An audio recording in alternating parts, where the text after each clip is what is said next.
You're listening to Whoa! Potluck.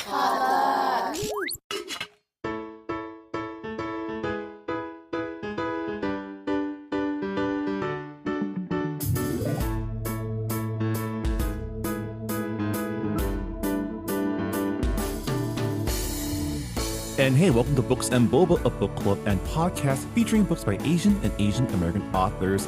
My name is Marvin Yue. And I'm Rira Yu. And we are here today to discuss our July 2025 book club pick, Bingsu for Two by Sujin Witherspoon. This book was a Patron's Choice book club pick selected for us by our Patreon supporters. As always, Books and Boba is supported in part by our listeners. So if you've been enjoying our podcast and want to become a bigger part of our book club, you can do so by heading on over to patreon.com/booksandboba and becoming an official member. Our Patreon supporters gain access to our members-only Discord server where we discuss all of our book club picks in real time. And for those of you supporting us at the Honey Boba level, you also gain access to our monthly bonus podcast, Boba Chats, as well as the aforementioned ability to help us pick a Patron's Choice book club pick once per quarter. As always, thank you to all of our patrons for their support in helping us keep doing what we're doing here at Books and Boba. And just a reminder, our next Patron's Choice will be October for our annual spooky read, so stay tuned for that. Before we get started, just a quick standard spoiler warning. In our book club discussion episodes, we do discuss our book club pick in its entirety, which as always does include character and plot spoilers. So if you have not finished the book and care about being spoiled for this rom-com, this is your cue to hit pause on the podcast, finish the book, and come back and listen to our discussion. I'm looking at the book jacket description because I did not read the summary before I started reading this book, and now I'm like, oh, I can see why I was like surprised, because a lot of things happen, but the book jacket kind of puts all the spoilers out there. It's one of those trailers that tell you exactly what the movie is, and it's like, maybe if you want to enjoy this book, don't read the summary, just like, dive right in. Or read it. I feel like this is the type of book where the people who love it know exactly what they're coming in for, and is trading on those tropes. And we'll get into that, because this book, I'm bursting at the seams just to talk about this with you, Reba, because man, it got to a point where like Marvin was like, you can like send me your live reactions, and I'm like, what happens in this book that you want to hear real-time thoughts? And when I did my due diligence, I did write down my real-time thoughts for like a good chunk of this book. And I say our Discord has never been more active, man, this book really brought it out of our book club members. But let's get into it then. Let's jump right in. Rira, why don't you start us off as always with the book jacket description of Bingsu for Two by Sujin Witherspoon. All right. Meet River Langston Lee. In the past 24 hours, he's dumped his girlfriend, walked out of his SATs, and quit his job at his parents' cafe in spectacularly disastrous fashion, even for him. Somehow he manages to talk his way into a gig at a failing Korean cafe, Bingsu for Two, which is his lucky break until he meets short, grumpy, and goth Sarang Cho. She's his new no BS coworker who's as determined to make River's life hell as she is to save her family's cafe. After River accidentally uploads a video of his chaotic coworkers to his popular fandom account, they strike viral fame. The kicker? Their new fans ship River and Sarang big time. In order to keep the internet's attention and the cafe's new paying customers, River and Sarang must pretend that the tension between them is definitely of the romantic variety, not the considering the best way to kill you and hide your body variety. But when Bingsu for Two's newfound success catches the attention of River's ex and his parents' cafe around the corner, he faces a choice: keep letting others control his life, or stand up for the place that's become home, and a green-haired girl who's not as heartless as he originally thought. Yeah, I can see, like, I also did not read the entire book jacket description until you read it out loud to me right now. And it does give away a lot of the plot. Yeah, it spoils a lot of the twists and plot points. Like, I think that's why, like, when all the disastrous stuff and, like, really bad decisions came in the book, I was like, oh no. But if I had read the summary before I read the book, I wouldn't have been surprised at all. I mean, I feel like even though the summary gives you a glimpse into the trash disaster that is our main character, River Langston Lee, I don't think it accurately depicts the amount of disaster, the amount of chaos that those first few chapters bring. Like, this guy does not make the best first impression. I honestly, it took me a while. I don't even know if I ever came around on him, to be honest. I think Sujin did a really good job writing River's character, because he really seemed like a person that exists in real life, and it's really hard to write a character who makes this many mistakes and is a walking disaster, and just like is struggling so much and dealing with the consequences of his type B actions. It's really hard to like write that type of character, and I like fully believed it. So props to Sujin. But yeah, opening chapter. The first note that I have is, who the fuck breaks up with their long-term partner the day before their SATs? And this is before he walked out of his SATs. And then I was like, what the hell? Why'd he walk out of his SATs? Yeah, he walks out of the SATs because he somehow forgot that he was going to see the girl he just dumped at the SATs because they're taking it together. Like, just like the first why of wouldn't they take it together? Like, it's just like, why? Just like the first of many, many bad, terrible decisions that this guy makes. And then he goes, he finds refuge in his parents' in the new branch of his parents' cafe that he is managing. And so I feel like we need to actually start off this conversation with like a bunch of, I don't know if caveat's the right word, but like, there's a lot of things in this book that I think can only exist in the realm of rom-coms, right? And this is something that my co-hosts at Good Pop always make fun of me about. It's like, I take things really seriously, and I take world building really seriously. Like, I'm a fantasy reader. I love world building. I love, kind of seeing how the author builds the logic behind the world. And so I think that is diametrically opposed to the way that rom-coms are set up, because a lot of times the world building in rom-coms, even though they're set in the real world, it's a lot of hand waving, right? There's a lot of like, this is just how it happens. Like, okay, even as like a rom-com lover, and as someone who watches anime and watches K-dramas, and there's a lot of suspension of belief, like even then I was like, should high schoolers be managers at like a big cafe chain? Like, I mean, they're at school most of the time. So like, who's running the cafe from like 8 to 3? And yeah, they portray like River's parents or River's dad as like this very like stressed out workaholic. Like, he really cares about his business. And so why are you giving the keys to your essentially flagship franchise, right? The franchise that's going to make or break, according to the story, make or break the investors' confidence in your store, to your 17-year-old son and his girlfriend, who are full-time high school students.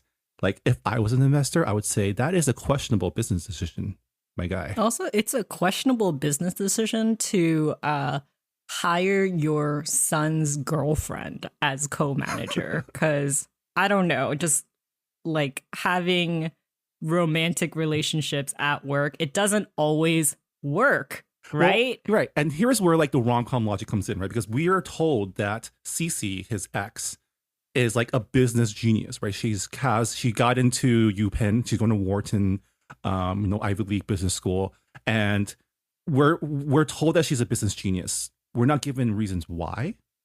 Her characterization is like she's very cutthroat, and I feel like the story wants us, like, it needs us to know and believe that she's a business genius without her ever doing any business geniusy things. And again, that's part of the hand waving of like the rom-com setup. It's like when a rom-com tells you this main character is a really good journalist, right? Even though you never see her do any journalism.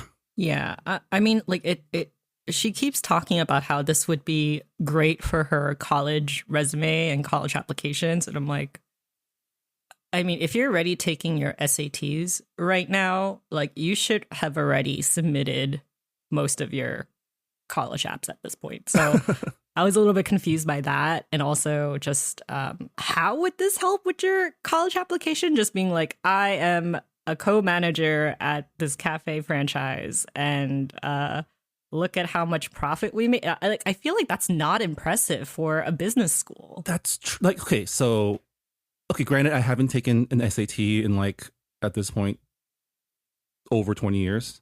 But yeah, college. So this takes place in the fall of their senior year, right?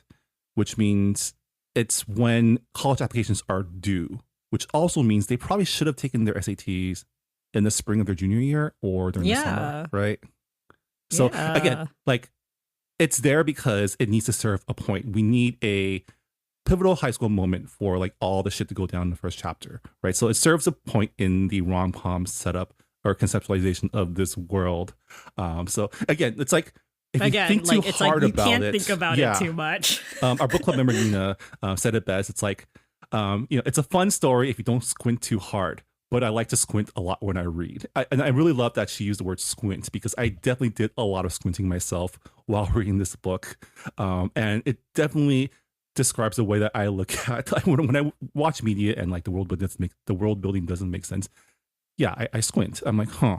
Yeah, which is why, like, I was telling Marvin this before we started recording. Like, I feel like this book, this story would have worked better as a webtoon or like a graphic novel because I feel like, I don't know, it like the suspension of belief is a lot, lower. So it's like you believe in things a little bit more when it's like in like that format. And like this kind of reminded me of Scott Pilgrim in terms of like disaster boy and girl with dyed hair who is like who the is manic like pixie a tough dream girl, nut right? to But crack. not really. She's not exactly a manic pixie dream girl, but kind of like that. She plays that role as like the foil to his like worldview. Scott Pilgrim at least was set in college, like they were college kids, and I think we discussed this in the Discord as well. I feel like a lot of the fundamental problems I have with like the setting and world building could be solved by aging these kids up like at least 5 years, right? They need to be either in college or right out of college, where especially in this economy, like working a barista job is technically something they might be doing. I feel like, and I wonder if this is kind of a commentary on, because we did discuss like Sujin Witherspoon, the author, wrote this book while a college student, and like we mentioned, Rira and I have not been in college in years, in a long time, right? It's like a whole generation has passed since we were in college, maybe 2 since I've been in college, right? And yeah, like the SATs have changed. I like found that out like semi recently. They changed and they changed back. Like they're back to 1600 again, I think. I mean, you say that, but like for me, it was like I went to school when SAT was 2400. Okay, and so we had it changed between test. me and you, and then it changed back. Right? And they got rid of the writing part, and I'm like, what did they put in? See, for us, the writing section was part of the SAT 2. Our SAT 1s was just verbal and math. And then SAT 2s was where the writing section came in. And that was an optional, but not really optional test for us to take. But yeah. And, I recently read an article, I think it was an Atlantic article, about how like there are different childhoods now. And if you're a child with like a type A parent, you're being driven to like activity to build up your skills and your resume for future college. And I wonder if that type of pressure is what Sujin is like kind of playing off of here, because I feel like Cece's motivation, like, so Nina on our Discord also mentioned, like, she mentioned a lot of things that like was kind of took her out of the story. And one was Cece's motivation for being a selfish desire to further her own future, such that she's willing to ruin lives to achieve her goals. And chief of that being like she needs to be the manager of a successful coffee franchise in order for her to like succeed at Wharton, right? That is, which I mean, I really don't see that as, because again, like once she goes to business school, who is gonna be the manager of this like franchise that she is so desperately wanting to helm? And also like you don't think that you like won't have better things to do after you graduate from a prestigious business school? Like most people go to intern at like big firms or big banks or like that's what they're doing to, get success, not like stick with their high school job of running a coffee shop franchise. I mean, that's still impressive. I'm just saying that it doesn't really if she's that ambitious and that cutthroat, I just don't think it's enough, of a motivation. Yeah, and it'd be different if it was like the family business, right? Here's how I help my family business like succeed. But it's like, here is how, I don't know, it's just something about that. Like, I understand the motivation, right? She is someone who is driven to get what she wants at all costs, which, is kind of a corporate capitalist mentality to have, right? And she's definitely like willing to play dirty to get what she wants. But the fact that like this is the linchpin of her college application, it does make you squint a little bit. Is the fact that like all the characters, all these teenage characters in this story have just so much responsibility. Like like we were talking about this before the recording, and I'm like, is high school culture different now? Like, I understand that, it's encouraged for high schoolers to get internships and, job opportunities before they go to college. But I'm like, this is way too much. Like, what do you mean you're showing up at a cafe at like 4 a.m. to prepare shop, and then you go to school like at 8 and do your whole like school life, and then you go back to your work? Like, I understand that is like a lot of people's like realities, but it was just really hard for me to believe that like every single high schooler was going through this, because there was not a single, other than Hanu, who is Sarang's older sister, like everyone was 17, everyone was 18, and I'm like, I don't know, like where are the grad students who are scraping by? Like, I thought Vanna would be one of them, but like she's also like a teenager, and I'm like, okay. Yeah, and so everything started making sense when another of our book club members, Cup of Gin, asked us, like, when you read this book, do you imagine them to be live action or animated? And for me, I was like, well, in my head, they're animated, partly because the book cover of the book is animated, but also I've been watching a lot of anime recently, so it's like just in my head. And this type of setup makes sense. Again, going with your webtoon example too, if you view this as like a slice of life anime, right, where it's like a world where there's really no parents, it's just kids, like kind of, in a lot of slice of life anime, you see like poor kids who are like also run their parents' like coffee house or cafe or diner or business, right? There's a lot of those types of setups, and I feel like this is, I don't know if this is playing on that, but this definitely, it's more believable if I view it as like a cartoon. Yeah, I mean, if you guys read webtoons, like the vibe that like I would think this type of story would be going for is let's play. Because there's a lot of like kooky things that happen, and I'm like, yeah, it's more believable when it's like in cartoon form, in illustrated form. And I feel like if it is live action, right, it is the type of live action show where all the teens are played by like 30-year-olds. Yeah, it's a CW show. Yeah, like everybody is like 25. High melodrama. And it was surprising to me to learn how young the author actually is, because a lot of her references are like references that I recognize, right? Like, unless Boys Over Flowers is still like a super popular show with like the teens these days, like I like some of the references are just like, this sounds, she feels like an old soul to me, right? Yeah. I don't know how long it took for this book to be written and like published, because like we said, Sujin was 19 when she was working on this. I'm like, how old are you now? I'm like, so speaking of Boys Over Flower, I wrote a note here saying, River saying he loves Boys Over Flowers. I don't. Now, is that a blanket statement on all versions of Boys Over Flowers, or just specifically the Korean version? I don't like, I especially do not like the Korean version because, personal ties to it. Also, I read the manga when it was ongoing, okay? And I've read better mangas, okay? Like I've read better shoujos. It's like I feel like there have been so many good K-dramas in the last decade that Boys Over Flowers is like not the flagship drama that I would recommend to like my non K-drama friends. You know, like Goblin is right there, Sky Castle's there. uh My Love from Another Star, like so many that came out in like the 2010s that are like super popular now. Yeah.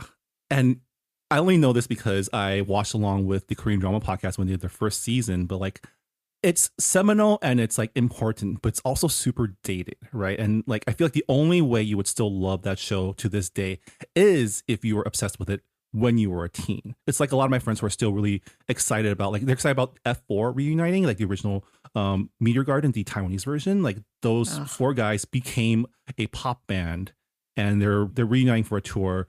And like it's all my high school friends going crazy over because like that was their F4. And I watched Meteor Garden. That was not a good show. The acting is terrible. It was not. Yeah, it was not good. Okay. The one thing that has going for it though is it does age the kids up. They are college students in Meteor Garden, which I think works better in general. Yeah, and then like there's some like I also have a note here saying Sarang doesn't know what shipping is. You're a high schooler. You should know what that is. So again, like with the old soul thing, I'm like, maybe there's some personal projection into this character. I mean, she doesn't have time for internet bullshit. Like she doesn't know what fandom is. But like it's beyond internet stuff, you know? Like that's for true. example, real people are saying I ship real people together. So it's definitely happening enough that it's like in the lexicon of the non-nerds. So and it does seem like she is into like Korean pop culture, and like I don't think you can be a K-drama watcher without understanding the the mechanics of shipping, right? Yeah. I mean we're like being nitpicky with like small details, but we should go back to the main story of how River ended up at Bingsu for 2, because like what a day he had. He walks out of his SAT, he goes to his work at his parents' new Cafe Gong location, and you have Sarang and Vanna like come in. You don't know who they are at first. Yeah, this is the meet cute, like, right? This is the they're like scoping out their competition, and they're like, oh, this cafe has like no character. Like it's like elevator music and like super industrial like decor.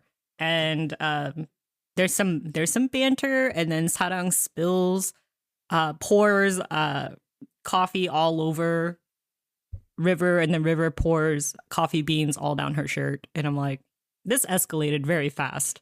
And I wrote, what a shitty manager, being insulting and escalating the conflict. Fire him now.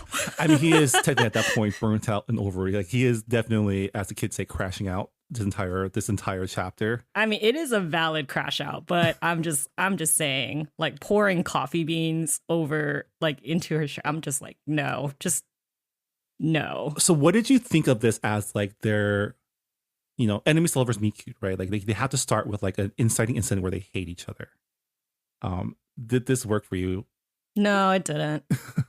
Like I feel like it should have been more grievous, because like the jump from like passive aggressiveness to pouring coffee over someone's head, I'm like, no, like I feel like it had to be a stronger level of insult for that to happen, and it didn't. I feel like at that point I was still reading this still feels playful and not like, like it's not as I guess severe as I like my enemies to lovers to start off. It needs to start off with like some sort of misunderstanding or just like utter like this like resentment you can feel, right?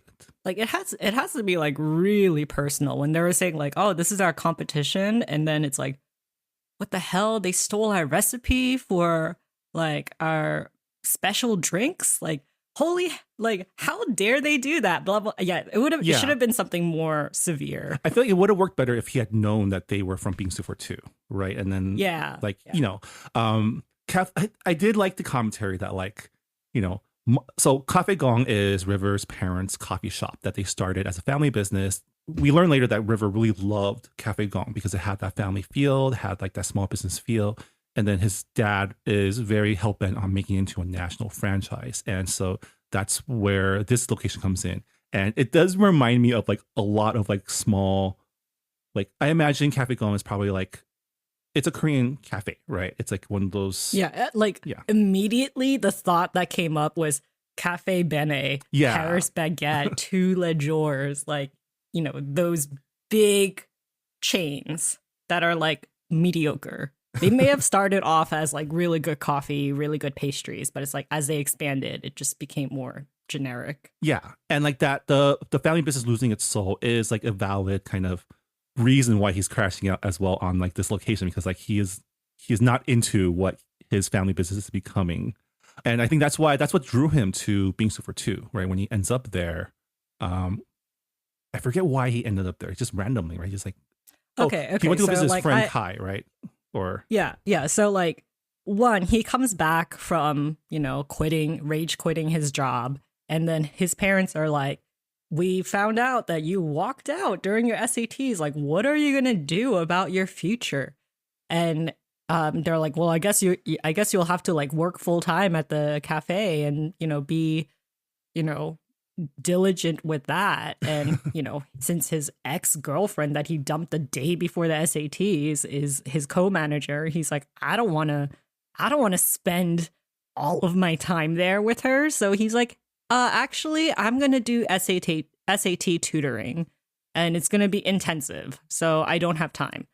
But after that, he was like, fuck, what am I going to do like with all that time? And then that's when Kai, his friend, is like, why don't you just work at the place that I work at? Like they're looking to hire, right. Which turns out to be a lie also. But and then so squinting moment here, which is like, what kind of parent does not confirm the SAT tutoring school that they're probably paying for that their child is going to? Well, I guess they're thinking that it's free because schools do like after school, like free programs, or at least my school did, in order to combat the, tried to like level the playing field. But it was definitely not leveling the playing field. As someone who went to SAT school since like 7th grade, like there was absolutely no way people who were studying last minute was ever going to catch up. Yeah.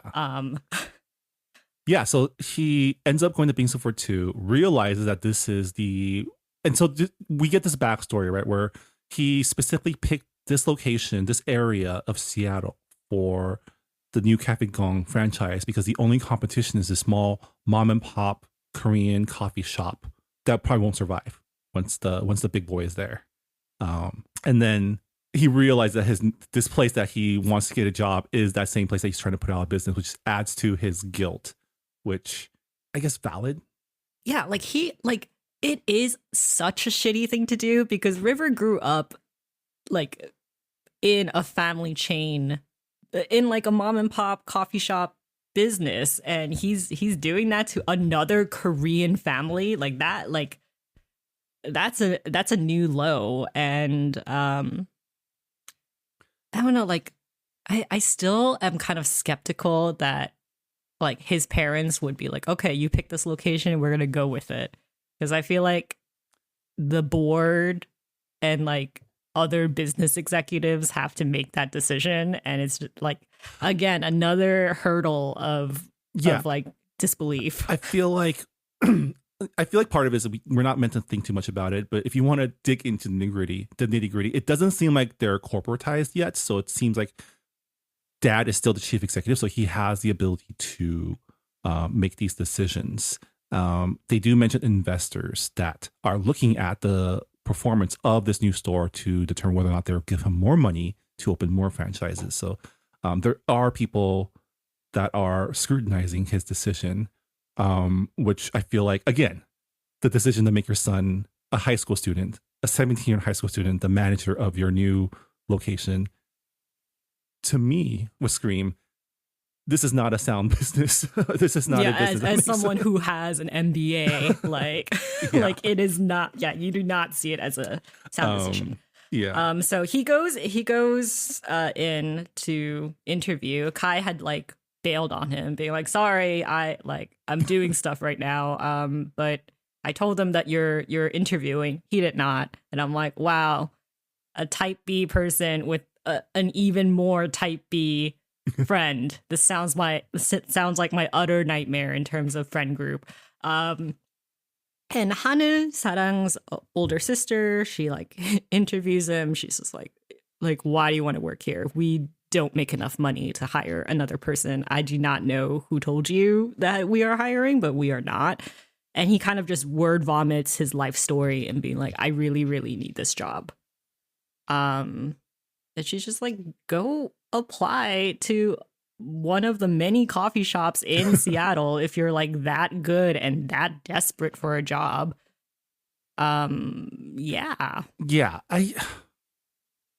Again, like, I don't know if I ever came around on River's character towards the end. Like, it was fun reading his shenanigans. Like, this book has a ton of great shenanigans and he brings chaos wherever he goes. But as a character, I don't know if I ever came around to, like, I guess I sympathize with him, I empathize with him, but I still don't think I like him. I mean, I don't think you're supposed to like him. At the very least, like, the ending should make you tolerate him and cheer for him to become a more mature adult. You know, it's like, right. Finally, like, you have your shit together, or at least you have your spoon for emotional decision making has grown. So right, because like, as a coming of age protagonist, I guess it makes sense. Like, this is a story about him coming to, like, overcoming his type B personality and kind of taking charge of his, like, not taking charge of his life, but taking responsibility for his actions, right? Because he does make a ton of mistakes. And then I feel like the enemies to lover romance side of it is kind of secondary to that storyline, right? Yeah, it really is secondary, which, you know, like, I do prefer more like personal coming of age growth stories, like that plot line more than like enemies to lovers. Yeah.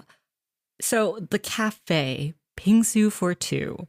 I have some notes. I wrote, no way a Korean cafe is selling kimchi jjian or kimchi pancake and tteokbokki on top of bingsu and all of their specialty drinks that probably take a lot of time to make. Tteokbokki, like spicy rice cakes, like, they go bad very quickly. Like you need to buy fresh rice cakes every day. And like, when you're cooking it, as soon as it cools down, like, the sauce like coagulates, so you have to keep it warm the entire time. And I feel like if you're gonna keep it warm the entire time, that's really like counterintuitive to have a bingsu business, because that's shaved ice. So I was just like, that's like, they don't have the kitchen capacity to do that. And then also, maybe it's because I live in LA and I pay like $7 for boba, but the menu is so cheap, $3.75 for a latte. I'm like, LA could never. That's what I wrote. I feel like, yeah, Seattle could never either. Like, again, like, especially capital like of America, especially a specialty drink, right? These days, like a Starbucks coffee, just like brewed coffee, is like $3.75 for like a medium. Like anything latte or like anything that requires milk or any other like extra steps, you're looking at $5, $6 at least.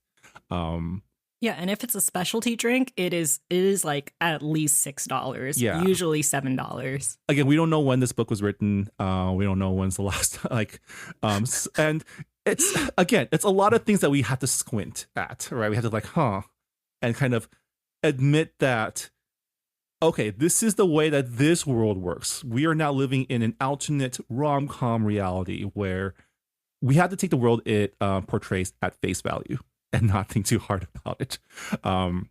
we have to believe that there is a coffee house called Bingsu for Two that also serves tteokbokki and Korean specialties. And I gotta be honest, if I was walking the street and I saw a shop called Bingsu for Two, I would have not known it was a coffee place. As a connoisseur of Bingsu and also like Korean cafes, never have I seen these entrees on their menus. The closest I can get to is in Arcadia. There's a cafe called Spiceology, and it's cash only, and it's Taiwanese. So you have like popcorn chicken, Taiwanese sausage, and like minced pork meat with rice, along with like all of their boba choices, and they have shaved ice, and that is rare.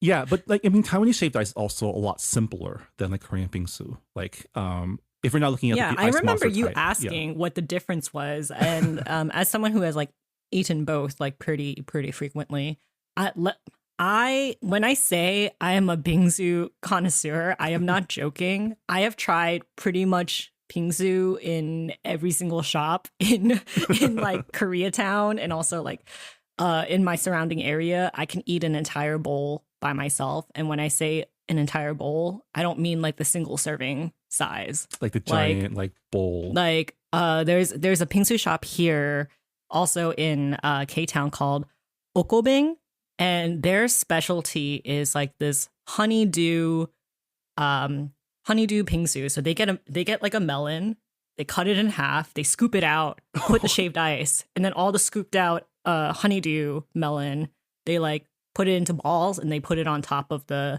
shaved ice. I've eaten that entire thing by myself. Like, yeah, I think I think the main difference is bingsu is like a lot of things that Korean people have like taken as their own. It's gone through like the extra filter, right? It's like yeah. I mean, like bingsu is also like very traditional. Like I remember growing up, we had like a hand like a hand machine, like a manual machine for bingsu, and it's like mostly ice that is like very, very finely grained, you know? Like the quality that you want is like it's so fluffy that it feels like snow. It doesn't have like the ice crystals that you kind of get at like Taiwanese places. Their ice is like a little bit more crunchy, and that's a vibe. I think I like crunchy ice too. Yeah, I think Taiwanese shaved ice is more crushed than shaved. Yeah, right. Like the shaved ice that I remember from my childhood is very simple, just like red bean, IU jelly, and then shaved ice and some like simple syrup on top. Maybe condensed milk if you want it to be a little bit sweeter. It's not until I think recently, like the last 20, 30 years, where you start seeing like the ones that are topped with fruit, drenched in syrup, and like, you know, the giant. Yeah, and then they have like the Americanized version where they're like cookies and cream with Oreo and chocolate and gummy worms. And it's like that's for the people who have 5-year-old palates, you know, like the people who really, really like things sweet. But I think standard is like not too sweet. Like usually the shaved ice has been mixed in with condensed milk, and they do have like extra condensed milk in like a small squeezy bottle, like right? shot glass, like if you want more, but it's already in there, so I usually don't put more in. But yeah, like it, which is why it was surprising that like this story was so much more focused on the coffee than the bingsu. Like I gotta admit, going in, that's where I was going. I was just like, oh man, I love bingsu so much, and I hardly saw any bingsu in this book. Made me a little sad. There was like one like viral video that they were making about bingsu, but that was kind of it. That and the name of the store. So this is nitpicking, but it's only because I love bingsu so much. I mean, this is another like side tangent, and then like we'll go back into the story. But when I went to Korea, like I specifically sought out very specific bingsu places that did not have second locations in LA, because I'm like, this is the only time I will be able to have their specialty bingsu. And one of the places that I went to has been in business for like 40 years. and they only serve traditional bingsu. So it's like in the brass bowl, and like the red bean paste that they make it in their cauldron every day, and the rice cakes that they put on the very top, like they also hand make that.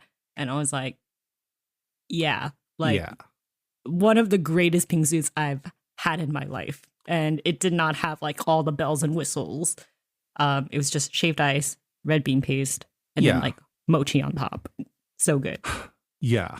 So that's why it's so surprising that the story was so coffee focused, right? Like this story, it would have made more sense if they called it like, you know, a latte for two or something like that, right? Like, you know, okay. So like before I started reading this book, and I knew that it was enemies to lovers, and it was about like competing coffee chains or competing like stores, I immediately thought of Red Mango and Pinkberry because they're both Korean froyo companies, and they would always pick locations like right across the street from each other. And I thought that was going to be like that, the level of competitiveness. That would have been interesting because, like, you know, Red Mango and Pinkberry, for those of you who aren't, who don't know about the corporate history, is like, I think Pinkberry is the American brand and Red Mango is the Korean brand.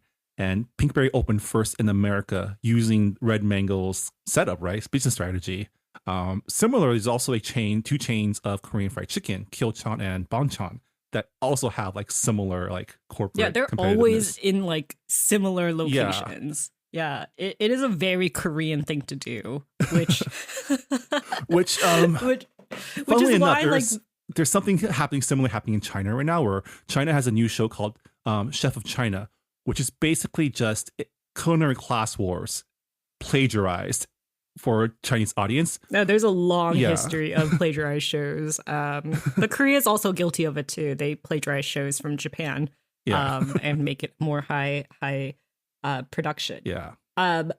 So after River gets his job, which, you know, I was like, wow, easiest job interview ever. But I guess, you know, if the employer is that desperate and you have someone vouching for you and you have like a lifetime of coffee making experience, great. What did you think of River's origin dating story with Cece? It's just to his character that like he just lets things happen and like doesn't do anything about it, right? Like the whole characterization of their relationship is just she's a type A person. She has the plan. She has the master plan for the two of them, and he just goes with it because he doesn't stick up for himself, but also he doesn't think for himself, right? He doesn't take charge. And, you know, I'm learning that is just type B. Like, to me, as like someone who, again, is borderline type A, maybe type A minus, I've always thought of that type of personality to be like maybe type C, type D. I didn't realize it was just like, it's a B, right? As someone who has had friends in bad long-term relationships, I wrote, this is why I tell people to not date men like him. And it's not type B. It's just type loser men. Okay. like guys who, you know, like they don't feel anything for their partner, but it's like, oh, like someone wants to be with me. I guess that's okay. And they just kind of go along with it, but they contribute nothing to developing the relationship or deepening it. And then like the woman is just stuck with this person who like doesn't do anything but is not willing to break up with you. I will give River props for breaking up with her, because so many relationships with guys like him just don't do anything. True. I know a surprisingly significant amount of relationships where it's this type of dynamic, but for the woman, it's like sunk cost. It's like, I've been with this guy for like 10 years. We're going to get married because I can't be single again. Like, I can't I have, like, it has to have all been worth it. Right. And it's like, you know, if this doesn't work out, then what was the last 10 years for? And it becomes like this whole, like, kind of, I have to make it work because it's what I've staked my like identity / reputation on. Right.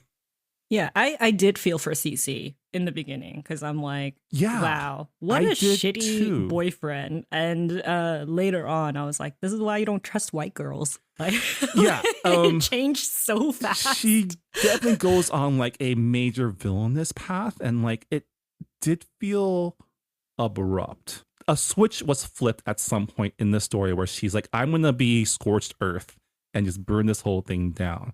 Whereas like for like the first 2/3 of the story, I was like, yeah, like this was not a good relationship. Good for both of you for getting out of it while you're young. Yeah, yeah.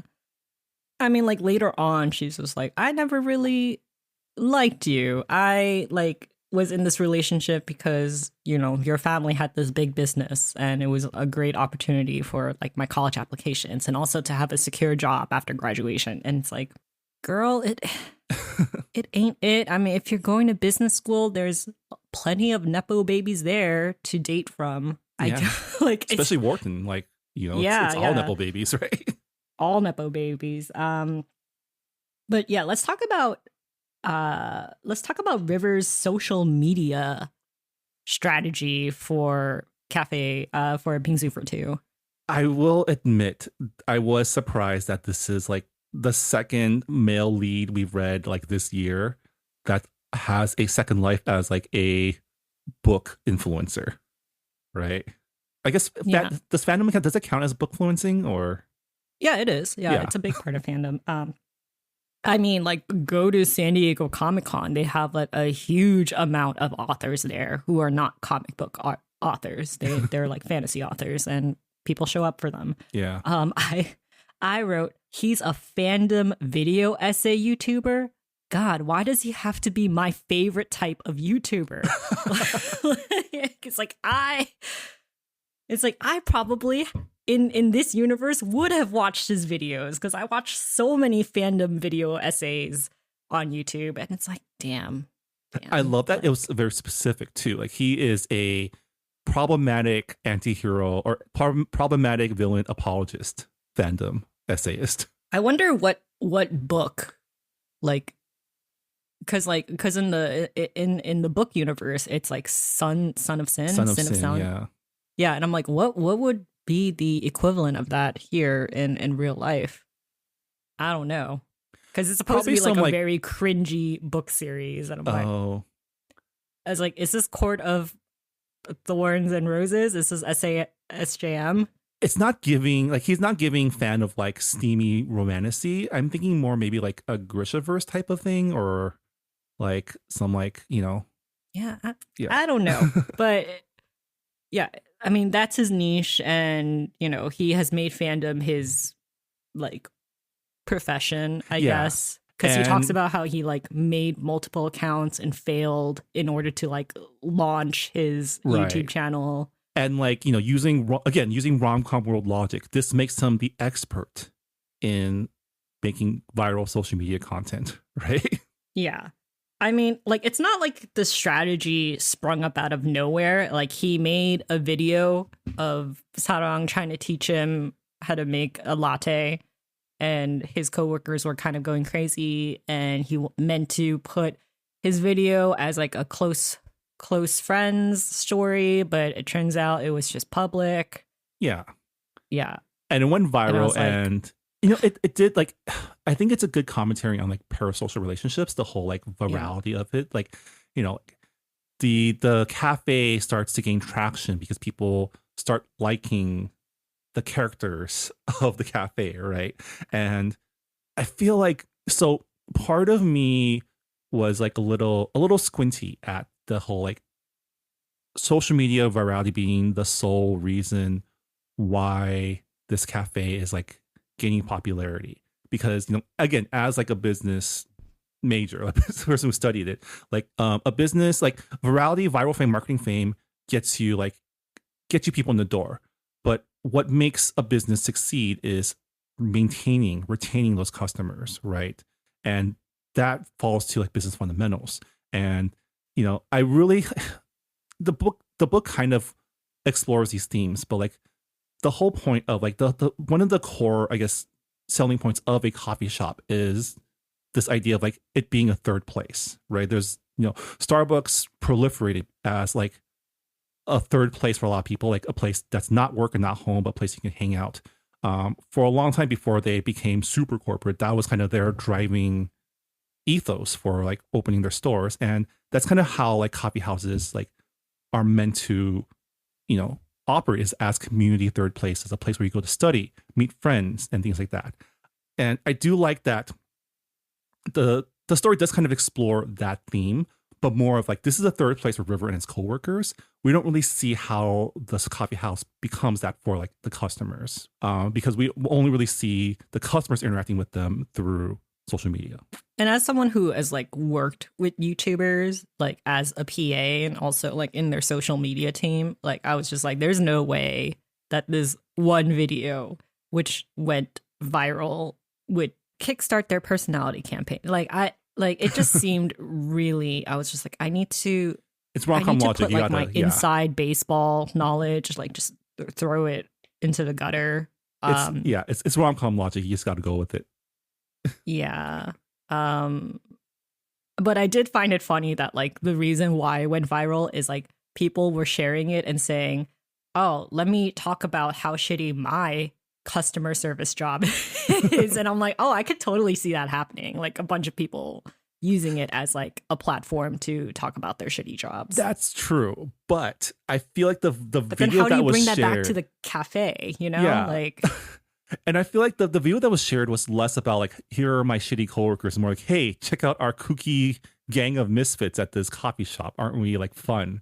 Whereas like if I was like if I was to make I hate my job, I would be like, in my first office job, we had a coworker who would literally track our lunch breaks on a spreadsheet. What? Yeah. What in the psycho? Wow. And he would bring it to our boss during evaluations. And our boss would be like, why are you tracking everyone's lunch breaks? It's a very Dwight Schrute thing to do, right? That's nuts. Why did Kai and the other baristas lie about Sarang and River dating? Totally unnecessary. And I feel like them being enemies, marketing-wise, makes more sense for follows. You milk that ship by putting, like, will they, won't they? Like, just making them a couple is not. Yeah, I feel like people are more invested in a ship. It's like the whole, like, after the main characters get together in a sitcom, the quality goes down because there's no more tension. Like, that tension is what keeps people invested in the ship, right? Yeah.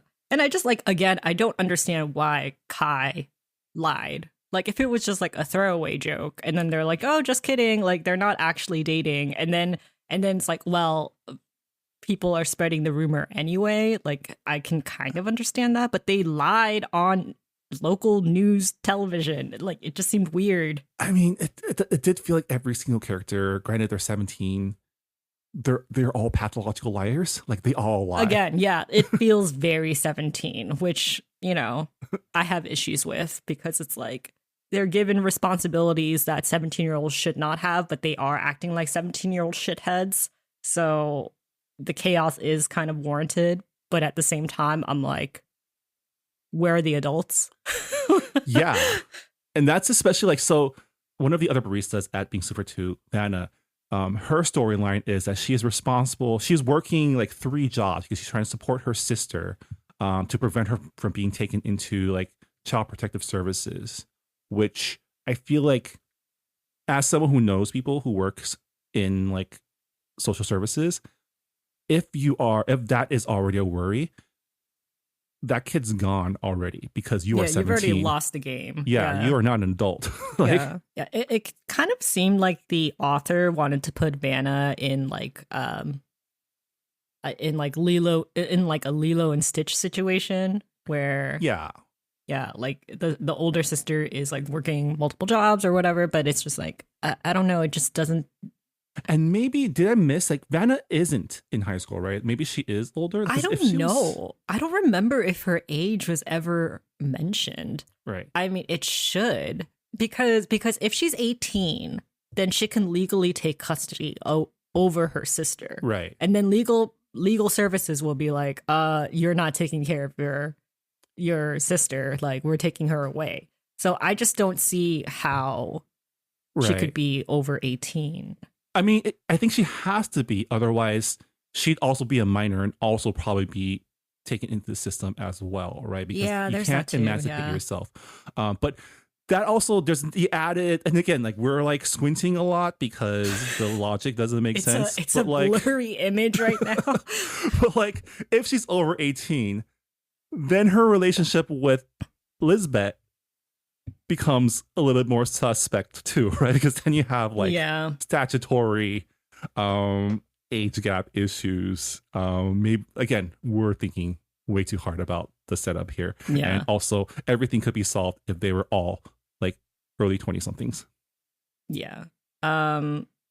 The tutorial video of making Bingsu and then pretending to be all lovey-dovey is I wrote hurting my face from grimacing. Yeah, and Dan, my husband, can like account for this because like the entire time I was like, ugh, ugh, ugh. Like, I mean, the whole like performing a relationship on social media to get clicks is already like so ick, but then them blatantly doing this bad flirting was just like, I was like, this is so cringe. I don't know how anyone would follow them for this, but that's just me being old and I guess not liking PDA. But also just the whole like okay, like we've already stated that this book is mainly a coming of age story for River, but it's also marketed as enemies to lovers, and so it needs us to be invested in this like main ship. And I feel like it's a very, again, it's very rom-com, very like maybe 2000s rom-com type of relationship where it's like this is a relationship based almost entirely on banter, right? Like them sniping each other and not being honest with their feelings. I know I'm meant to feel chemistry between these two characters, but I don't know if I ever truly bought into that chemistry. I never like, like what did you think about like the chemistry between our two main leads? I feel like they fit better as enemies, or even like they're bickering. I'm like, this seems more like a sibling type of bickery.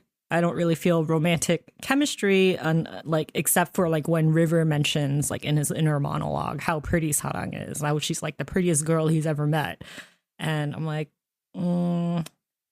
okay, but would you treat someone who you thought to be the prettiest girl you ever met in this fashion? Also, like his confidence in terms of like flirting and like initiating skinship, I was like, I don't know, you're a loser boy. Like I don't see you being this suave. So our book club Nina she's the one that coined the term squinting for our Discord.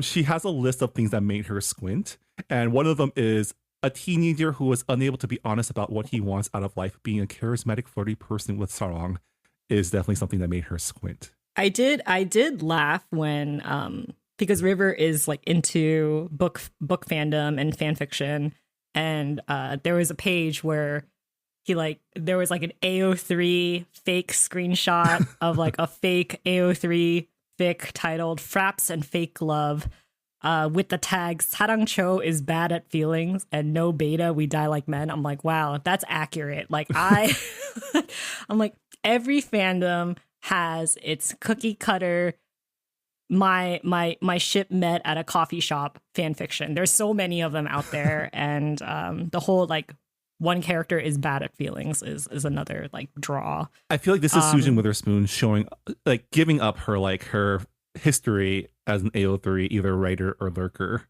I did really enjoy, like, one of the things that did make me laugh consistently were the chapter titles of every single chapter. Oh yeah. I did like really the chapter titles. Yeah. I can see why some people would not like them, because it's like it's like, oh, twee.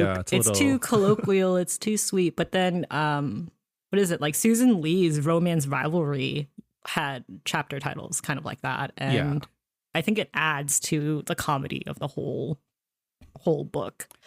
Yeah, Cecilia's ultimatum for River to come back to Cafe Gong and do social media for them because it'd be perfect for my college app is deranged and manipulative.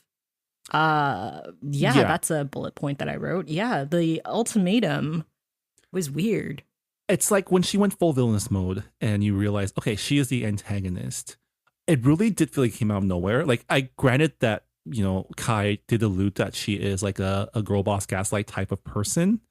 But like it did seem like they were able to amicably break things off at the middle of the book, right? Like, yeah, it seemed weird because, okay, so like River broke up with Cece by saying, like, I'm in love with somebody else. Such a high school thing to do, by the way, because you don't want to just admit that there was nothing there. Yeah. What a loser boy thing to do.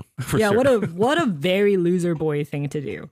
And then like him and Sarang are doing their like fake relationship on social media thing.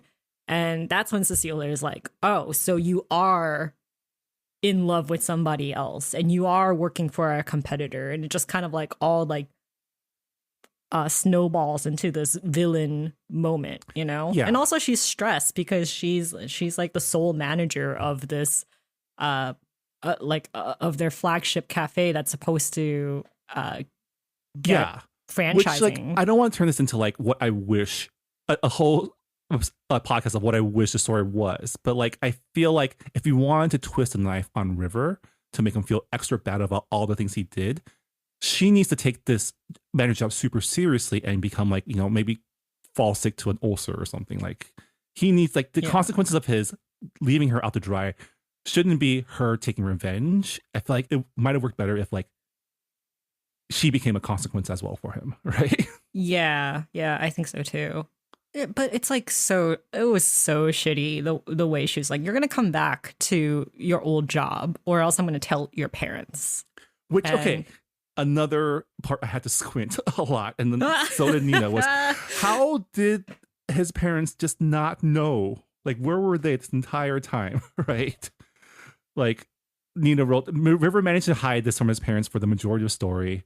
Like, again, rom-com CW logic. This is a world where parents almost don't exist, right? They only exist for plot reasons. I mean, I can understand because like the dad was preoccupied with like the like getting like this store off the ground so he could get his franchise opportunity. So I'm guessing he's talking with investors all day. And then his mom seems to be doing like the books. Like, she's like doing the accounting. So that's why like true. They're not seeing him. But also I'm like, Korean parents are so nosy. They would be checking in on their kids at least like a few times a day. This reminds me of the one chapter where he goes and hacks their phones. Oh, dude, that was such a bad. Oh, my God. It's like hacking into my. It says hacking into my ex-girlfriend's phone, but not in a toxic stalker way, I promise. I think that was like the chapter title. That's the title, yeah. And I was like, cancel him. Like, what the hell? Like, that is a crime. Like, you could go to jail for that. Yeah. This is like, it can't even can be considered, like, this is a type A response to a type B, like, problem, right? Like, it takes a lot of effort and planning to be able to pull off this, like, avoidant behavior. Yeah. But I guess that's why the parents never saw any of his posts, I guess. I did find it pretty funny that he ended up on local news and then like the parents are like, oh, this is a Korean run cafe. I want to hear more about the story. And I'm just like, you're such an idiot. Like, why would you like put yourself in the spotlight like that? And he knows that he was an idiot for doing it, but because he is a disaster boy and doesn't think about consequences, or at least like he thinks about it, but he's like, I'll think about it later, like when it actually affects me. This and is I'm like, a problem for future River. No. Yeah. It's like, no, this is a problem for current River too. But yeah, like he's given the ultimatum by Cece to quit his job at Bingsu for Two and come back to Cafe Kong to do the social media stuff that he did for Bingsu for Two. And he thinks that it's his last day. And then Sarang just kind of catches up on the vibes. And she's like, well, if you're going to be letting people down anyway, like, why not do what you want? Because it sounds like you don't want to work at Cafe Kong. And it sounds like you really like, working for us. So what's the issue? And he's like, you know what? You're right. And I was like, that was such a fast switch, you know? So we're coming up on like the climax of the story. At this point, they already kissed, right? Or have they not kissed yet? With Sarang? Sarang, yeah. They had that moment at the pier, I want to say. I don't think they kiss until the blizzard. Okay. Yeah. But they're definitely like attracted to each other. They're like giving into the attraction at this point. And then so there's a lot of different things happening at this point. Vanna is mad at Sarang and her family because they discussed not being able to trust her with a manager position because she's working too many jobs.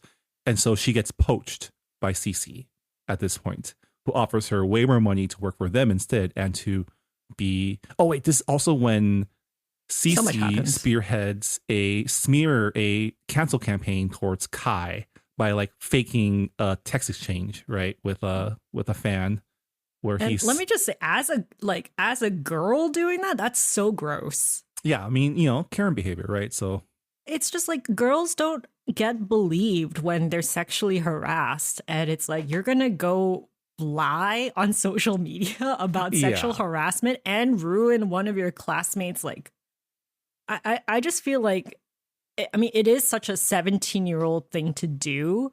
But like, as someone who is like in charge of the cafe, you would have to have more forethought. Like this could bite you in the ass like, so fast. And they're posting on the official Cafe Gong social media too, which is wild. Like she starts making some very questionable, probably anger-driven or pettiness-driven decisions, right? She goes full Karen. Full like Gone Girl Amy decisions. Yeah.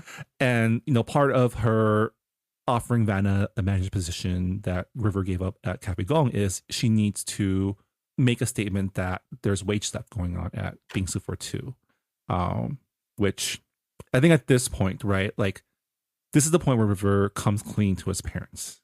But like before we get into that, I wrote Vanna working at Cafe Gong. No, the betrayal. But also, I don't care if your sister is going to foster care. Don't commit libel to the family that gave you a job and housed you. That is some psycho behavior. And yeah, I stand by that. Yeah, like everyone kind of forgived her because they're like, oh, it's your sister. I would have done the same thing. And I'm like, what? Do a crime? And also for a job that you're not 100% guaranteed. I feel like if I were the Cho family, I don't know if I'd forgive her. I would understand where she's coming from, but I would also never give her any responsibility ever again. Yeah, exactly. Right? Yeah. The fact that she becomes a co-manager at the end of the book and the epilogue, I'm like, what? But Mr. Cho seems to make some really bad decisions, and I have issues with him as a parent. And the parentification of Haneul, who is the older sister, it like I love Haneul and Sarang's like sisterhood. Like it was like so endearing and sweet to see. I think like it really made me hurt for Haneul because like their mom had passed away and she couldn't go to art school. So she like pretty much gave up college to run this cafe because it's the only thing left of like her mom. And her dad is like, I'm not going to give a manager position to anyone who is not part of the family. And I'm like, you're saying that when Sarang, your younger daughter, got into John Hawkins' full ride and she's willing to give that up to run this cafe so that her older sister can go finally work in the field that she wants to. Like, it just seems so selfish. It's something that like a Korean parent would never do. I would have rather followed the Cho family story in this book than like the Langston Lees. It's just so much more like Asian American intergenerational angst, right? Like you have two sisters who are both self-sacrificing. Like that scene where they're both like, no, I will give up my dream for you. Like it was probably one of the stronger scenes in the book for sure. Yeah, and then like River is like, I am gonna go ask for that manager position. I have the capabilities to do it. And then when Sarang finds out, afterward. She's like, she's not grateful or anything. She's pissed. She says like, who do you think you are to go over my head like that? That's like so condescending. And I'm like, yes, 100%.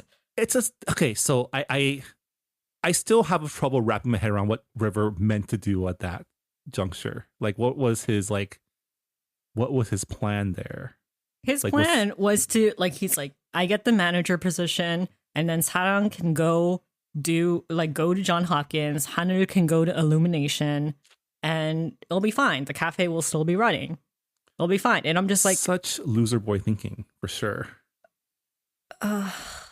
Yeah, like, but also like, I'm like, Mr. Cho, you would make your daughters suffer and sacrifice like this just because you don't want to give like a non-family member a leadership job? Because I'm just like, what are you going to do when, like, because like Sarang was already gonna go to school, right? So he was just expecting Haneru to stay there forever. Like, I don't know. He probably thought she was already there anyway. So why? Like, I don't know. Like he's very. Would you call this like type B parenting? Like, I mean, it's not.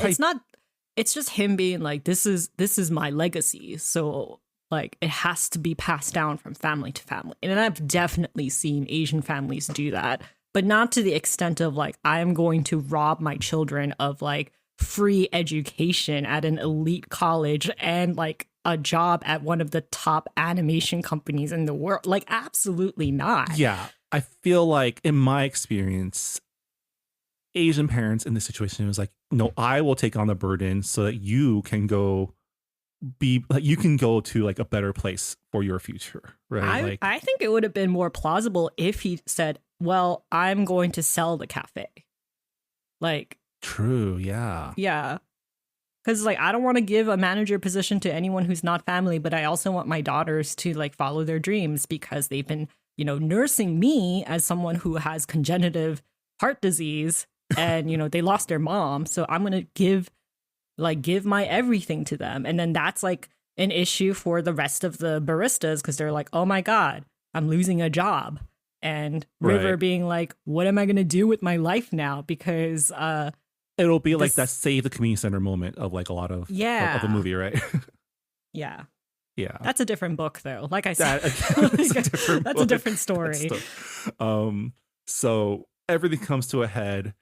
River needs to come clean to his parents to stop Cece from destroying Bingsu for 2 and admits to all of his lies. Every single thing that he did for the last like 25 chapters. I love how the chapter title for that is just like, oh yeah, this is why I lied. And it's like, yeah, there's a reason why we make bad decisions when it comes to our parents. Because, when we think that they're going to react a certain way, chances are they will react that way. But also the fact that his lies have compounded with interest since the first chapter. Oh yeah. Yeah. I mean, granted, his dad did overreact, but at the same time, like, and this is where, like, you see the consequences, not only his actions, but what his actions have cost others, right? Because he's CC in hiring Vanna and giving her a signing bonus to commit libel against Bingsu for 2 has put the finances of that Cafe Gong branch in dire straits, right? That is kind of what Mr. Langston Lee is dealing with as he's being confessed to by River. And it's like, okay, so you're saying this whole situation where my business is now in jeopardy all stems from you and your bad decision making. Yeah. But also, like, they didn't have to put everything into this one store. Like, yeah. I don't understand that either, because it's like they have other stores, Like, I feel like they could have put more effort into those stores instead of a new store. We're thinking too hard about it again. Yeah. I wrote that River's dad needs therapy and anger management because reacting like that, I mean, it's very in character for guys like him, people who don't know how to cope with stress. Like their way to cope is to put on more work and to like work harder. And I'm like, no, that's not a solution. But also, let's not kick your son out into a blizzard. Blizzard. Right? Yeah. Yeah. But River had every reason to think that his parents were going to flip out and be super disappointed in him and all that. And I'm just like, yeah, you were valid. Yeah. They reacted exactly the way you thought they would. And this is why you lied. And I can understand that. But also, they reacted in a for very valid reasons. Yeah, exactly. Right? Like, you know, good on you for admitting that this is all your fault. And that but you it should have happened like months ago. Yeah. So we get to the climax for the romantic relationship when somehow the entire staff gets stuck in Bingsu for 2 during the blizzard. And you know, we glanced over there's a lot of other interpersonal stuff going on. Kai, and so the reason Kai works at Bingsu for 2 is because his boyfriend / now ex also works there, and they have their own thing going on, right? Like once Kai gets accused of being like a pervert on Instagram, I'm just like, everyone makes bad decisions, because River is like, we're not going to address this because the only thing that it's important on the internet is to be first. They're not going to believe us. And I'm like, yeah, but you still put out a fucking statement, you know? Like the longer you wait, the weirder it gets. And then he wanted to like make it as casual as possible by like staging this Instagram live with Kai's ex. But like, you know that he's a very emotional person and he's not going to act rationally. So I'm like, this was a bad idea. And then the ex kissing River to prove that he's over Kai to strangers on the internet. I'm like, okay, well, that happened. Next. It gets very messy.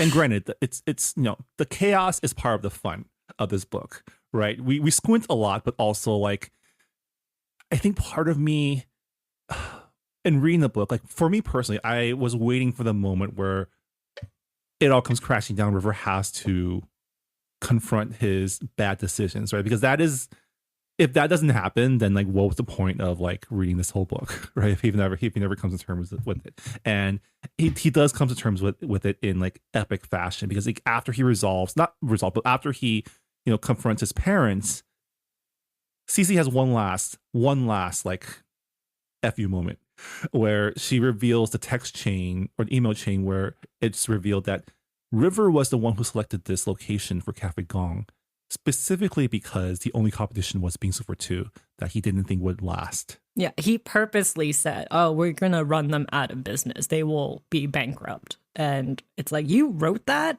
and you still decided to work at this cafe? Yeah. Yeah. Yeah. But I will say, like, the truth seance during the blizzard at the store, I was like, wow, what a high school moment. Like, yeah, now we're back to like the world of young adult rom-com, right? Yeah. Like Saturday Morning Special, like this is where everyone comes clean and we move on as friends. The power of friendship will carry us to the new day. And it kind of does, right? I mean, like the final decision that they make is like, we're going to make one last video and we're going to tell people the truth and then stop making videos, because performing has been taking a strain on us. Yeah. And I'm like, I mean, great, but also maybe think about it a little bit more, because they immediately turned the live on as soon as the Wi-Fi came back on during the storm. And I'm like, no one takes a break. Like even Sarang, who like just went on Instagram and was just like, by the way, River's never coming back to the store because he's a liar and he's not the person that you think he is. Okay, goodbye, folks. And then I'm just like, this is why. But then we give people 24 hours. But then it all works out, because the next morning the community does the equivalent of a slow clap moment where they all arrive for their morning coffee at Bingsu for 2. It again, rom-com logic, everything works out. This is a world where our heroes get a happy ending. We did skip the part where River runs out into the blizzard with Sarang, and share their kiss. And I feel like part of that is also like, again, I wasn't as invested in the romantic storyline of this book. I'm glad these two kids found each other. But like for me personally, I was reading to see if River ever experiences any character growth. Oh yeah, definitely. Also, like when they kiss in the blizzard, I'm like, Sarang, you can do better. Like, you can do so much better. I understand that you have never had a relationship, and that's okay, because 17-year-old boys seem to like not be mature enough for you, for a good reason. And it's, the entire time I was like, this is not end game for you. And then like, like the slow clap moment. There, a bunch of customers, fans show up, and they're like, "Are you sure? Like you're gonna stop making videos? Oh, it's so sad. I loved like watching you guys, but we'll still come back because we really like the coffee and Bingsu." And I'm like, we didn't get enough of that part of the plot. Yeah. I would have bought that more if like more time was spent, like, because we get throughout the story, we get that Sarang really cares about making lattes the right way. Like Sarang and River are both really, they're not just enthusiasts, but they're connoisseurs of like the barista craft. And I think the one thing that we are missing again is like the third place storyline, where like we need the more customers. We need like at least a relationship or two with customers who found community with Bingsu for Two, right? We're led to believe that the entirety of the community is built through the parasocial online relationship, which I don't know, I have a hard time buying as like someone. Listen, if you're a part of, like, if you're going to be in a parasocial relationship, are you really going to go out of your way to see that person in person? I don't know. As someone who's in a lot of parasocial relationships with like K-pop idols and whatnot, I'm just like, I don't want to see them out in the real world. Are you kidding me? So yeah. And also like Mr. Cho at the end being like, "River, you have grown. I will give you the manager position." Right in front of his own parents, who like own their own coffee chain. And I'm like, if I was River's dad at that moment, I would be angry all over again. Right? Like, they're like, "Hells no." Yeah. Like, if you want to go back to our roots in Cafe Gong, let's do that. Right? Like, I feel like things did resolve very cleanly with everyone. And granted, like, like parents, like he did kick him out into a very dangerous blizzard. So like, I get that he's relieved that he's alive at least. But like the slapdash apology and them being like, we gave you the manager position not because we didn't believe in you, but it's because we love you, and this cafe is our family legacy, and that's why we want to give everything to you. And I'm like, that's a BS answer. Yeah, mom, like, ma'am, sir, I am 17 years old. Yeah, you are. They're like, "What do you mean? You thought that we were disappointed in you? We've never said that." And he's like, well, you've shown it. Like, I can see it in your eyes." And I'm like, yeah, damn right. Like you can tell when your parents are disappointed in you and think that you're going to get nowhere in life, even without them saying it to you in front of your face. I wrote apology not accepted. Like, at the end, I'm just like, no. It's just like, very your son could have legit died in a blizzard. I think it would have been really funny if like they like came with the whole like search party, the parents. Yeah. It's like, prove that you've been looking for him all night. I mean, as a new parent too, I would also be concerned if my kids were out in the middle of a blizzard, and I would definitely have been out looking for them. Like, yeah, screw the whole like, oh, you have to wait 48 hours for like he's still a minor. Like, you can look after him like immediately, especially when it's a blizzard. There's chances of like them dying. You know, after like exposure to the element, it's just like, no, never forgiven. Yeah, I mean, everything makes more sense. Not that it's good, but everything makes more sense if I view it in my mind theater as like a rom com, like Yeah, as rom a like com, TV or Hallmark or like webtoon. yeah, You know, things are over exaggerated. You know, yeah, again, I don't think it was the right format for this story. yeah. Especially with like the vlogging parts, like when it would switch to script format, and I'm like, Mm, okay, I think that's a very clever way to differentiate like what's happening off camera and on camera. But again, I'm like, this would have been better if it was in visual form, you know, because yeah, then you can have like the record red button in the corner and like the timestamp, and it's like clearly it's being filmed. yeah. I Yeah. feel like it's the type of book that like I wonder what people who can't imagine scenes in their heads feel about it, right? Like, Yeah, that's true. Yeah, yeah. but yeah, and then we get a quick, you know, epilogue, Epilogue. which, you know, it gives you what you want from a rom-com story, which is like a glimpse of life after the conflict.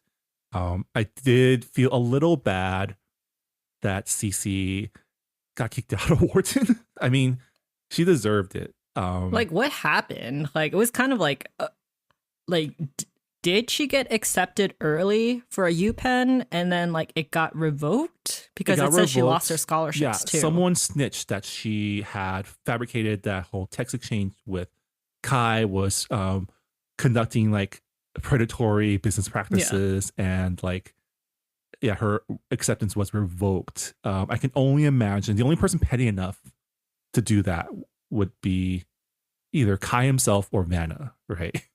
Yeah. I mean, I wasn't sure because she kept talking about like, oh, this will be great for my college applications. But then I'm like, did you get accepted and then it got revoked, or you just didn't get in at all? And all the scholarships that you had lined That's up didn't like fell through. So I was a little bit confused on that. But yeah, she ends up working at what I imagine is the Starbucks that took over the Cafe Gong space after they closed down that that location. We get a glimpse that like all of our couples have paired up. They're doing great. Vanna somehow is now a trusted member of the Bingsu for Two community. Never. I would never trust her. Once a backstabber, always a backstabber, you know? River is still working as co-manager of Bingsu for Two, the competitor Korean coffee shop to his parents. Well, it's a mom and pop shop, and Cafe Gong in that location had closed down. So really, it like isn't competition anymore. It like a chain versus like a family shop. I guess. I don't know. But then also, if I was River's dad, that would be very awkward every day to say, how was work at the other coffee shop that's not owned by your family, right? Unless it's a long game where eventually they want to merge because, you know, acquisition, River and Sarong in this rom-com world probably getting married, probably going to combine their family businesses. I don't know how that relationship is going to survive. You know, like she's at Johns Hopkins. She's going to go to med school. Like, I mean, she's going for pre-med and then she's going to med school. And then there's residency. You don't even know if she's going to stay in Seattle. Like, it's not Grey's Anatomy, you know? Like, so I just don't see that relationship surviving, but it's okay. I'm in my mid-30s and I'm jaded. And, you know, love is love. Let people... They'll survive because they're making cute bets about fandom t-shirts and such. So, you know. Yeah. Yeah. My last criticism is, so there was Korean in the book, like actual Hangul. And, you know, it had footnotes saying like, oh, this is what the parents said and whatnot. The Korean seemed really awkward to me. Like, when I was reading it, I was like, it kind of feels like Google Translate, but like they slightly got the terms wrong, or it's like it's the right words, but it's not said in a way where it's believable. Like it seems really formal. also. So I don't know. I was like thinking about my parents and how they would like say the words that River's mom and Mr. Cho were saying, and I'm like, that's not how I would hear. I mean, them say. I feel like weird. the answer to that question is probably the simplest, which is it probably was just a Google Translate job. Like, yeah, it seemed very formal. It seemed very like not colloquial at all. So I wonder if there was someone who, like, I don't know what Sujin's Korean speaking level is like. I don't know if they had like a sensitivity reader who like knew Korean and, you know, helped with that. But like personally, I was just like, I don't know. Like it kind of sounded off. But also I have like a different relationship with my parents. So they would be talking informally to me, and they would be, I don't know. The vocabulary is a little bit different. Just one more thing to squint at in this book is all I'll say on that. It's just, I think, you know, as we close our discussion of Bingsu for 2, I will admit I had fun reading it, but part of the fun was just being incredulous about everything that's happening. Like part being amazed at just such a loser trash person that I'm following as the main character, and part is like, this world is just wild. Like, where are the parents? Where are the adults? Poor Hanul being surrounded by these emotional, hormony teenagers. It was fun. It was an engaging read. I will say that. It did fit our prompt for summer reads, even though most of the book takes place in fall and winter. Right. Where do you fall on that? Because that was another thing we were discussing in the Discord, which is like, it's the vibes. Okay. Yeah. Like Bingsu is a summery treat too. So yeah, I don't know if it should have taken place during the school year. I feel like taking place during summer would have made more sense. Yeah, and I guess this goes back to like, I don't know how high school kids do it these days, but summer was kind of key SAT taking time, right? Because you're not worried about school, you have time to cram, and like, you know, tests are happening like every month, right? I don't know if it's still that way, but like beginning of summer before senior year would have been like a very plausible start point. The only reason I can think of is you can't have a blizzard in August. And if you need your climactic romantic climate moment change, to be, you know, it happens.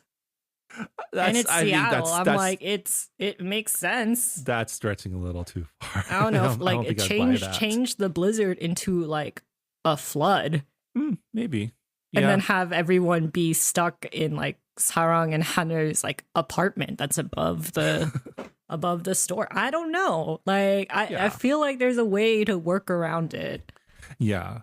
I will admit that this book did give the summer read vibes. It's very light, very like kind of, I won't say frothy, but very like fun read that takes place in not summertime. Yeah, I had a lot of fun reading it. I mean, I criticized this book a lot, but I had fun reading it. Yeah, which is what we want out of like a summer beach read type of situation. So. Yeah. Yeah. God, but River, disaster boy, loser boy. I know way too many people like him, and I'm so glad that a lot of my girlfriends have dumped boys like River. Chances of them growing up without any like strong person to whip them into shape, very slim. And I don't encourage women to become Barbara the Builder and like build a man that's worthy of you from scratch. Like that's not worth it. So what I'm hearing is you're giving a grim prognosis to the future of Song and River's relationship. I just don't think Sarang's ambitions line up with the person that River is. You know, I can see this becoming a situation where she has to give up her dream posting at a hospital to come back and run Bingsu for 2 with River for the rest of her life. Ugh. Yeah. That would be to character, right? I mean, like, with her father and his poor health, like, I can see it, like, her father passes away. Yeah. And they have the cafe, and it's like, what are you going to do? And River thinking, like, well, like, I can still run it, and, you know, we'll be married. And she's like, I don't want to be married to you. There's someone else that I like at my residency program or something. Yeah, you know, Ooh. like, I can write a fanfic of this book. I'm just saying the possibilities are there. Yeah. All right. And with that, that'll do it for our discussion of Bingsu for Two by Sujin Witherspoon. Thank you so much for listening. And if you have any thoughts about either the book or our discussion of it, please let us know either on Discord if you're one of our Patreon supporters or on our Goodreads forums. We always love to hear your feedback on our discussion episodes whenever possible. All right. So before we go, did want to leave you with our book club pick for August 2025. This month is my turn to pick a book, and I have chosen The Wangs versus the World, which is the debut comedy novel by Jade Chang, published in 2016. This is a book that's been on my list ever since we started the podcast back in 2016. It is a cross-country road trip novel about a Taiwanese American family as they travel across the country after losing everything during the 2008 financial crisis. It's been, I think it's been pitched as like Crazy Rich Asians meets Little Miss Sunshine. And also a little bit of Schitt's Creek. A little bit, yeah, for sure. And I just, I've been wanting to read this book for a while now. And we might be having Jade on later this year for her latest novel coming out. So I think it's a perfect time to like get a sense of her writing and to read a book that's been on my TBR list for, at this point, almost a decade. So yeah, looking forward to reading and discussing this book with you all. If you are one of our Patreon supporters, please don't forget to check out our Discord for our reading schedule for this book. And for the rest of you, let us know your thoughts as you read along on Goodreads as well. But yeah, with that, that'll do it for this episode of Books and Boba. Thank you again for listening, and we'll see you all next time. Goodbye, everybody. Bye. Thanks for listening to Books and Boba. This podcast was hosted by Marvin Yue and Riri Yu and edited and produced by Marvin Yue. Follow the book club on Twitter and Instagram by going to @BooksandBoba and engage with us on Goodreads on our Goodreads group. You can also check out past episodes of the podcast by going to booksandboba.com and by subscribing to us on your favorite podcast app. Don't forget, you can support Books and Boba and Asian American authors by purchasing books at our bookshop.org account. Check out the link in our show notes and also at booksandboba.com. Books and Boba is a proud member of the Potluck Podcast Collective, a collective of Asian American hosted podcasts featuring unique voices and stories from the Asian diaspora.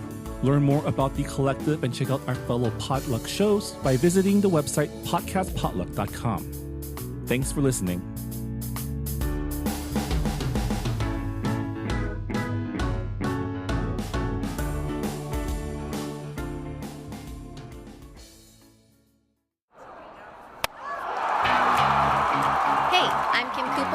Co-host the podcast Asians in Baseball alongside Naomi Ko and Scott Okamoto. Asians in Baseball is exactly what it sounds like, a podcast about the Asian and Asian Native Hawaiian Pacific Islander Americans in Major League Baseball. Every week, we break down the highlights of what's going on with Asians in baseball and then take a deeper dive into the Asian and Asian Americans past and present who have shaped baseball as it is today.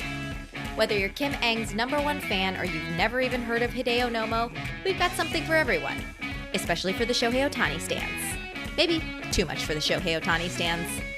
Listen to Asians in Baseball wherever you get podcasts, part of the Potluck Podcast Collective.